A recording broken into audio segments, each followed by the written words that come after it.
Location, location, location. Greenwood is unlike any place in New York City.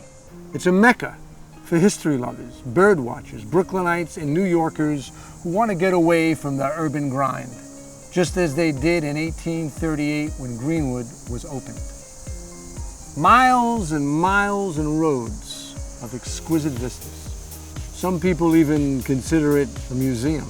It feels like that you're walking through some vast museum that twists and turns, and that there's a surprise piece of art for you wherever you look. It's just like a museum. It's more than a museum, it's quite beautiful. Greenwood is really an open-air museum. It's like a museum, quite fabulous. It's like an outdoor museum. It's like a museum! See?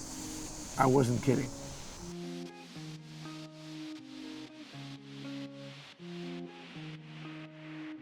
Greenwood is a National Historic Landmark.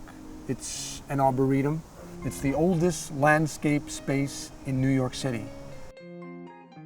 Another way of looking at Greenwood Cemetery is as a living collection of plants, very much like a botanic garden in its own right. This collection has one of the largest, oldest, and most diverse collection of trees in the Northeast. A tree named for Benjamin Franklin, the Franklinia, which is actually extirpated or extinct in the wild and growing here in Greenwood's collection. Another pair of wonderful native sassafras trees, which we think were actually natural occurring in the cemetery even before the cemetery's establishment. Back in 1838, Greenwood was the only really big park in either Brooklyn or New York. There was no Central Park, there was no Prospect Park, there was just Greenwood. Greenwood's wonderful landscape meant that it was always created to be for the living as much as for the dead. It was for people to come and stroll and enjoy nature. At one point in the 1860s, this was the second most popular tourist attraction in the whole country after Niagara Falls.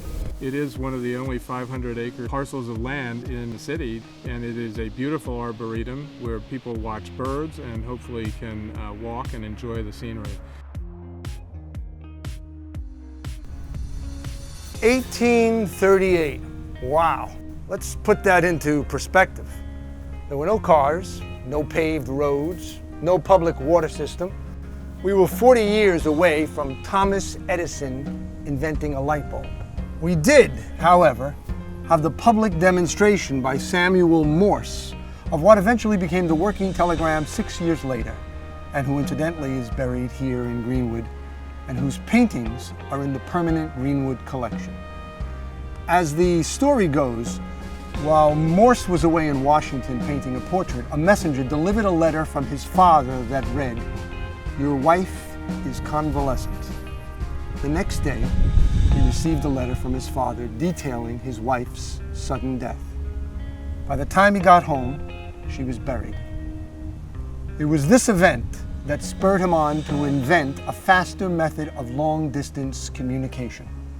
And by 1861, 23 years after Greenwood was opened, telegrams had replaced the Pony Express as a way to send messages from coast to coast. Hold on a second. Oh, Steve Buscemi just poked me on Facebook. I knew I shouldn't have accepted his friend's request. Let me just message him and I'll turn this thing off, all right? Okay. Now, where were we? Okay. Yeah, oh yes, the history of Greenwood. Long before Morse and the light bulb and all that other stuff, there was this thing called the Revolutionary War. You might have heard about it. George Washington, Paul Revere, tea in the Boston Harbor, etc. But it was here, on what would 62 years later become the grounds of Greenwood, that the destiny of the fragile union of the young country would be determined. And now, over 200 years later, people gather here at Greenwood on the fourth Sunday in August to commemorate the Battle of Brooklyn, which we didn't win, but George Washington and his Revolutionary Army lived to fight on. To commemorate the Battle of Brooklyn, the statue of Minerva, goddess of wisdom and goddess of war, was erected in 1920, 144 years after 1776. It was positioned to salute the Statue of Liberty, which faces southeast to greet ships entering New York Harbor. Legend has it that the Statue of Liberty was positioned to face Brooklyn's Battle Hill. With Greenwood's rich history and incredible archives and in-house collection of paintings, books, objects, and documents, we could go on and on about the past that surrounds Greenwood. We thought that perhaps there were 500 Civil War veterans here. We have discovered 5,000. Dropsy, old age, consumption, ulceration of the stomach, death by riot. That's an interesting way to describe it.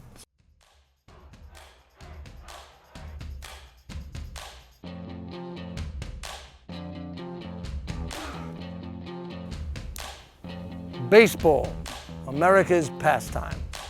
And nothing gets my blood flowing more than a Yankees-Red Sox rivalry. But before that rivalry, there was the Yankees-Brooklyn Dodgers, and Charles Ebbets, who owned the Dodgers up until 1925, is buried here at Greenwood. But the Yankees and Dodgers didn't meet in the World Series until 1941. The New York-Brooklyn rivalry in Ebbets' time was mostly a New York Giants versus Brooklyn Dodgers rivalry. In fact, Charles Ebbets died on an April morning in 1925, when his team, the Robins, which later became the Dodgers, was scheduled to play the Giants at Ebbets Field. The games went on as scheduled because, as the team's manager said, Charlie wouldn't want anyone to miss a Giant Brooklyn series just because he died. But there is a Yankees piece of history here at Greenwood. No, I'm not ready to become a permanent resident of Greenwood just quite yet, but I'm a big Yankees fan. And I think I was pretty convincing in that role, don't you think? But let's stick to the ball players who are already here. Fred Jacklich, who's buried at Greenwood, played for the New York Highlanders, which became the Yankees in 1913. But then, get this, he went on to play for the Dodgers. With more than 500,000 people buried here at Greenwood, I suppose it's not surprising that we have several men who claim to have been the father of baseball.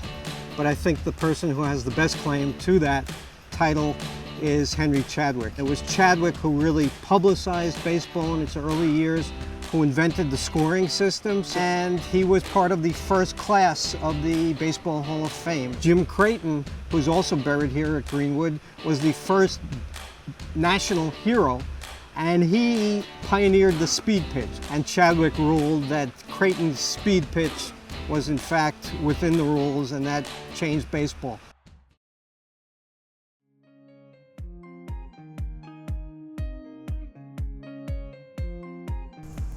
The American Revolution, the Civil War, the hundreds of thousands of stories of Greenwood's permanent residents, the famous and the infamous, the exquisite architecture and sculpture that adorns the grounds. But let's also focus on the present. Greenwood has become one of the most interesting, unique, and popular cultural institutions in New York City. As I watched over the years the arts and culture program grow, I can see how this is such a great resource for the borough. Greenwood Cemetery is such a gem for this community. It's going to provide open space for us. We really see Greenwood as being a wonderful cultural destination for Brooklynites, for New Yorkers, for international visitors. In fact, tourists from this country and from overseas who used to never even think about crossing the East River are coming to Greenwood to see what all the fuss is about. Greenwood has an ambitious plan. Their goal is to establish Greenwood as one of New York City's major cultural institutions, a destination for tourists within 5 years. And I'm with them all the way. So how do they get funded? That's where the Greenwood Historic Fund comes in. It's Greenwood's 501c3, not-for-profit organization that sponsors all of the programs and cultural stuff everyone loves. In 2014, Greenwood will break ground on another ambitious project, the restoration of the Weir Greenhouse. This will add yet another reason for thousands to visit. The greenhouse will give us the opportunity to introduce our visitors to everything that Greenwood has to offer. Paintings by artists, soda fountains by John Matthews, jewelry by Tiffany, stained glass by John Lafarge. It's endless. The greenhouse is going to be this perfect entryway into the Greenwood Cemetery. And with the city's investment, we're going to be able to restore this historical gem. We've received considerable public support, but your support in this worthy goal will be very important to seeing it to fruition. This is where you can't drop the ball.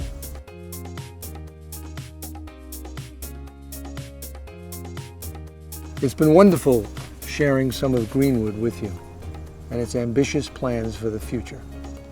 Come back again or stay indefinitely.